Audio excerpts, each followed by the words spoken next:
In 2021, we saw blockchain games take center stage within the crypto space. These games not only allowed players from all corners of the globe, especially those in developing regions, to earn an income by simply playing, but it also served as a catalyst for other projects to develop within the industry. It's important to note, however, that earning from video games is not a new concept. Even before blockchain, Web3, and cryptocurrencies gained popularity, gamers were already making money through either content creation, joining esports tournaments, and of course, through virtual item sales. Blockchain technology, however, introduced a game-changing element, and that's digital ownership. Blockchain provides a secure and systematic way for players to establish ownership of their digital assets, thus allowing for more secure trades to occur inside that ecosystem. The current model of blockchain games revolves around the concept of non-fungible tokens, where access to the gaming ecosystem is their primary utility. In order to earn from the ecosystem or participate in all of the contents of the game,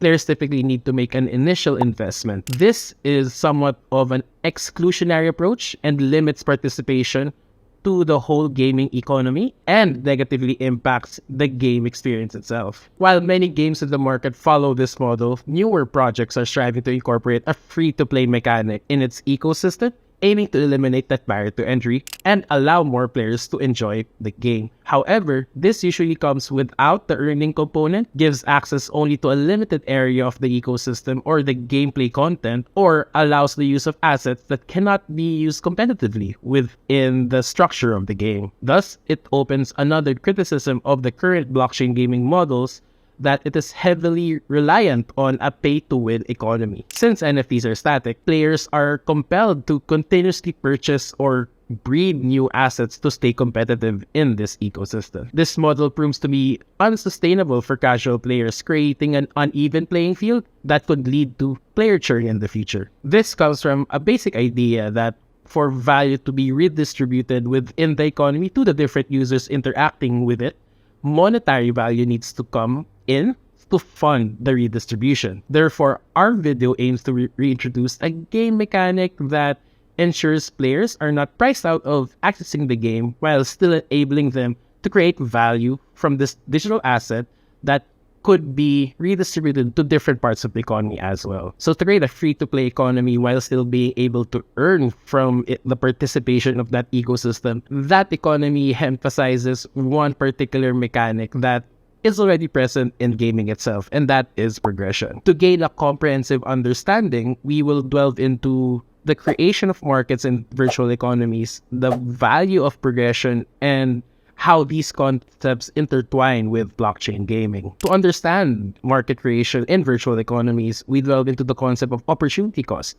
an economic principle we've explored in previous videos before. So in the virtual economy, supply and demand can be observed through opportunity costs associated with time and income, as time is a finite resource for everyone, right? And how individuals would choose to allocate this time is closely tied to the utility they derive from the different activities that they do. For the purposes of our discussion, let's assume that that utility is highly correlated with the income, and individuals consider potential earnings when deciding how they would spend their time. Within the virtual gaming economy, individuals are faced with the choice: spend their time playing games or engage in real-world activities and responsibilities such as work. So if a person has minimal real-world responsibilities where work has a limited impact on their lives or probably provides a relatively small income, it becomes logical for them to choose gaming over work, as the impact on their lives is not that significant. However, if a person carries a heavy real-world responsibility or earns a substantial income, they are more likely to prioritize that work over gaming, allocating their time accordingly. From a monetary perspective, if playing a game and selling in-game items on the secondary market yields greater earnings than their job, it becomes a logical choice to allocate more time to gaming. This dynamic caters to the supply side of the virtual economy, as players who invest their time in grinding, leveling up their character, or acquiring rare digital assets become the suppliers of these virtual goods. Conversely, individuals with significant real-world responsibilities or higher earnings from their jobs may opt to allocate their time towards work rather than playing the game and leveling up their characters or searching for those rare equipment. However, it is important to note that utility isn't solely based on monetary aspects but also includes intrinsic value that players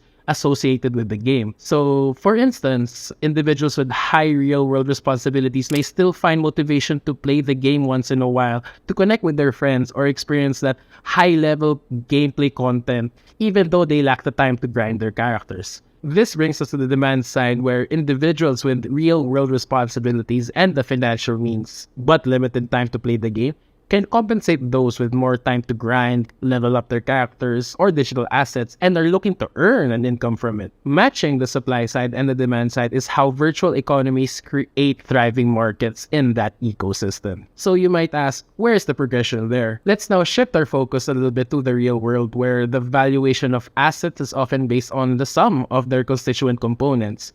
Take, for example, a tire made out of rubber.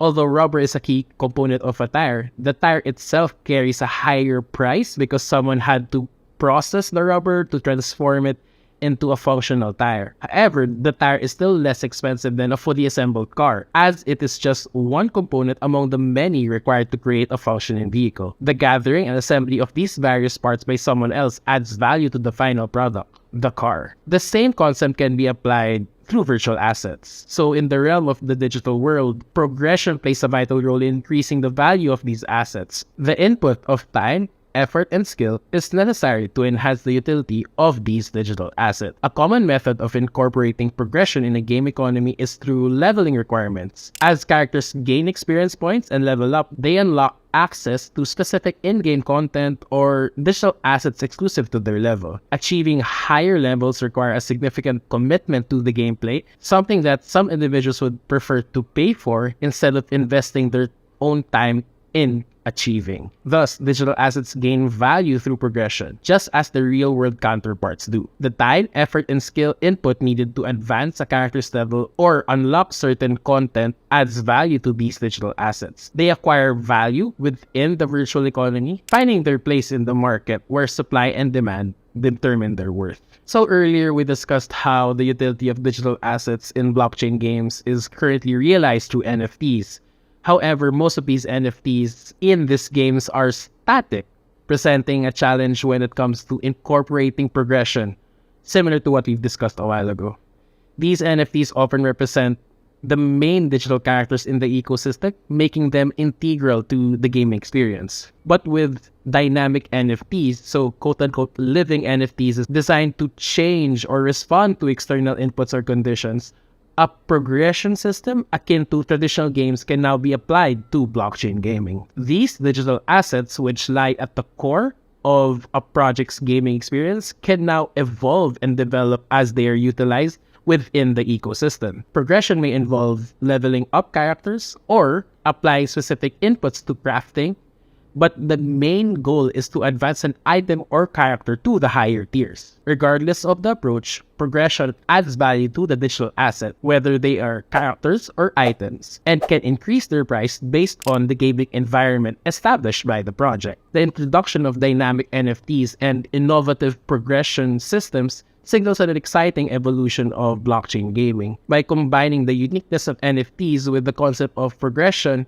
a mechanic used in traditional gaming already, these blockchain games can now offer a dynamic and ever-evolving user experience. The ability to enhance and transform digital assets within gaming ecosystems adds value and fuels the growth of virtual economies. In this scenario, value is added not through the monetary aspect, but through the efforts and labor put into producing a high-quality digital asset that players would demand. If you're fascinated by this concept of blockchain games, NFTs, and the exciting potential of a dynamic progression system, I invite you to dive deeper by reading my article on it on the Economic Design website. There, you'll find valuable resources, insightful articles, and a wealth of information to quench your curiosity. If you're a Web3 gaming developer looking to implement a similar mechanic to your project, I would advise to book an intro meeting with our team of experts, and together we can explore how these concepts can be incorporated to your own project. Our consultation services are designed to provide tailored insights and guidance specific to the objectives of your project. Links to all of this can be found in the description below. Thank you for watching, and I'll see you again soon.